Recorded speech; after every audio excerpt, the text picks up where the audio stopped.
तहरीम ज़ुबैरी साहिबा ह्यूस्टन में होती हैं। मैं नादिया आपके पास आता हूँ, सिर्फ 1 मिनट दीजिएगा, मैं आपके पास आता हूँ, टाइम है हमारे पास बहुत। तहरीम ज़ुबैरी साहिबा ह्यूस्टन में होती हैं, वहाँ पर एक प्रोग्राम होस्ट भी कर रही हैं। पाकिस्तान की नॉमवर मॉडल अदाकारा, किसी तारुफ की मोहताज नहीं। काफ़ी देर आपने तीनों पैनलिस्ट की बात सुनी है। तहरीम, आप मुल्क से बाहर रहती हैं, आपको कभी ऐसा फील हुआ कि आप तो यकीनन नहीं अबाया करती और नकाब ओढ़ती, फिर भी पाकिस्तान से मुतालिक ये बात कभी फील हुई कि हिजाब जो है वो किसी के रास्ते की रुकावट बन सकता है विमेन एम्पावरमेंट में? Thank you so much Jameel Farooqui साहब।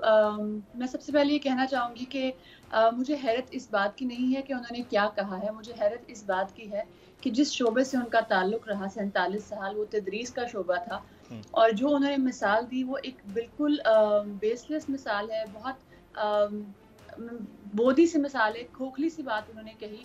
और मैं तो सिर्फ ये सोच के परेशान हो रही हूँ कि जिस तरह से उन्होंने इस बात पे कमेंट किया कि निकाब करने वाली लड़कियां जो हैं वो क्लास में बोलती नहीं है, महसूस नहीं होता कोई बैठा हुआ है।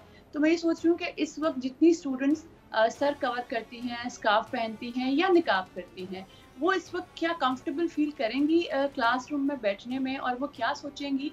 बिकॉज आपकी जो जहानत है या जो आपकी क्रेडिबिलिटी या जो आपकी क्रेडेंशियल्स हैं, वो इस बात के मोहताज नहीं है कि दुपट्टा आपके सर के ऊपर है या दुपट्टा आपके गले में है या दुपट्टा आपके जिस्म पे है ही नहीं। इससे तो बिल्कुल पढ़ाई का या जहानत का कोई ताल्लुक नहीं है। और मैं इस बात से तो बिल्कुल भी इत्तेफाक नहीं कर सकती। मेरी पूरी फैमिली जो है वो इंग्लैंड में रहती है, मेरी कज़न वहाँ पे डॉक्टर है और पिछले 20 साल से वो अपना सर कवर करती है, बल्कि 20 साल से भी ज़्यादा हो गया। वो वहाँ पे डॉक्टर भी है, वो वहाँ जॉब भी करती है, उसकी सारी ज़िंदगी वहाँ पे गुजरी है। मैं ये सोच रही हूँ कि इस तरह की बात आप एक ऐसे मुआशरे में रहते हुए कर रहे हैं जिसे हम इस्लामी जमहूरिया पाकिस्तान कहते हैं, जहाँ पे आपको अपने रिलीजियस राइट्स को प्रैक्टिस करने की पूरी आज़ादी है। जब हम उन लोगों को पॉइंट आउट नहीं करते, हम उन लोगों को नहीं रोकते जो अपनी मर्जी से ज़िंदगी गुजार रहे हैं, ज़ाहिर है वो उनका हक है।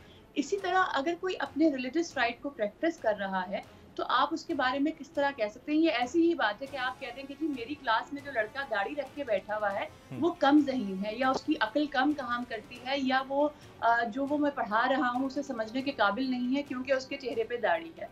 ये एक बहुत अजीब सी बात लगी मुझे, और वो अगेन मैं ये बात रिपीट करूँगी, उनकी बात से ज़्यादा मुझे अजीब ये लगा कि 47 साल अगर इस तरह के लोग तदरीस के शोबे से मुंसलिक रहे हैं, इस तरह के लोग पढ़ाते रहे हैं या सिखाते रहे हैं, तो उन लोगों के बारे में सोचना पड़ेगा जो पिछले 47 साल इन हाथों से निकल के आगे आए हैं।